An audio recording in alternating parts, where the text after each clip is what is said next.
contact with their legs.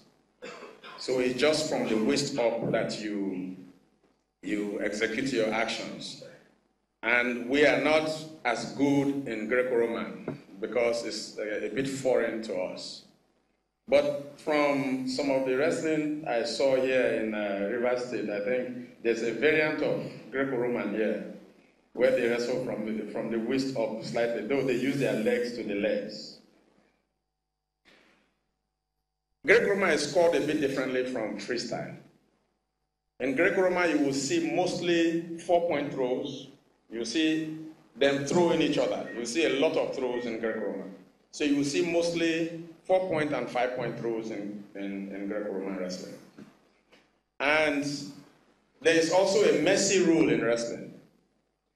If somebody gets 8 points above their opponent, it is considered that you are not on the same level of wrestling, so the match is over. So that's it at the Olympics. Oduanya Adekroe and the other wrestlers start aiming for that 8 points so that they know that Nigeria means business.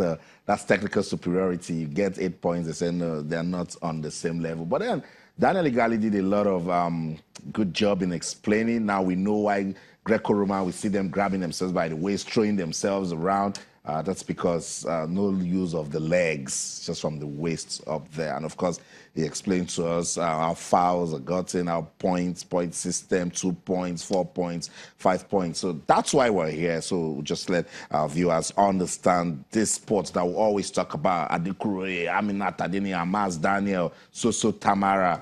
We talk about Sinivia Botic. We talk about these guys and these female wrestlers. That's the sport, and that's how they get their scoring. So let's get on with the show now, Sports Tonight on Channels Television, and talk about match day 4 of the Nigeria Professional Football League. A lot of interesting results, and I have 2 media officers in the studio. But before I get them talking, let's just run through the results from match day 4. It's match day 4 already, guys. This league that started is only last week, 2 weeks ago. Match day 4 already. Kwara United defeated Wiki Tourists by a single goal. Akwa United went away to beat Niger Tornadoes. Niger Tornadoes that has been on good form. We love this league. It ended Akwa United 2, Niger Tornadoes 1. Yobe Desert Stars 1, Lobby Stars 0, Go Round 1, Heartland 1. Enugu Rangers needed to bounce back big time as they did. They won the Oriental Derby, and now they're sustaining momentum against Katsina United, winning 1-0. Sunshine Stars 2, Rivers United 0. Picano Pillars defeated Abia Warriors by 2-1. Plateau United 3, El Kanemi Warriors 0. And MFM, the one that the Lagos fans followed right here in Lagos at the Agege Stadium. MFM 2, FC Fanyuba 1. It was a good game of football. So, sports fans, let's welcome the media. These are my colleagues, but they are media officers. Media officer of MFM Football Club, Olawale Quadri, joins us live in the studio. Olawale, good to have you on the show. Good to be here. And I know you can smile. You can smile. It's okay. And of course, Ike Wokedi, media officer, FC Fanyuba. Ike, good to have you on Sports Tonight. Thank you very much for having me on the show. Okay, so these guys followed everything that went down at the Agege Stadium. Let's begin with the man that has been smiling. What sort of game was it for MFM? Well, it was an interesting game for MFM because if you look at it, our last away game against El Kanemi, we couldn't, put our hearts together in that game. We were defeated 3-1. Now coming back home, we're playing against the by a big team in the Nigerian Professional Football League. No doubt about that. At the end of the day, we managed, we struggled, to get, the victory, the maximum points that we needed in that game. So it was an interesting game. The stadium was not that packed, to the brim, but then the fans came in and then they enjoyed what, they saw.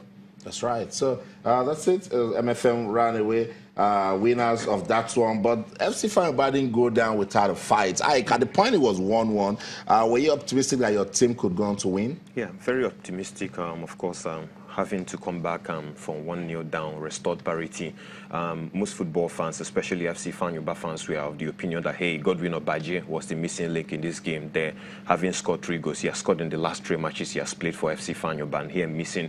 Definitely, one thing about football, when someone is missing, someone has to come in for him. Seka Pascal was at the right place at the right time, and he restored parity for us, and he would have scored 2 more goals towards the dying minutes of the game. But you know how football is sometimes. It doesn't work out your way. A couple of chances circumstances MFM created. I have to give kudos to the team also. Ono Wachukwuka came in and he was absolutely impeccable in the way he played this game. And anyways, it was a good game of football. And at the end of it, I like the fact that at the end of the 90 minutes, both players on the side exchange banters, fancifully coming in, taking some snapshots and all that. So it tells you that Nigerian football is beginning to have a different climate. That's right. It's beginning to look good. Teams can actually travel away now. I say kudos. The home team did well. No troubles. Officiating was fair. And of course, hearing the opposing team saying, Chukwuka came in and then brought some spark of brilliance. Reminds me, that match, before it ended on social media, sports fans were already asking questions. See why we wanted him at the African Nations Championship. That he could have been there, but no player from MFL made that team to Morocco. Let's go on this first break. When we come back, we'll talk more on match day 4 of the Nigeria Professional Football League. We have representatives from FC, Fine Uba, and of course MFM. Don't go anywhere. Stay with us.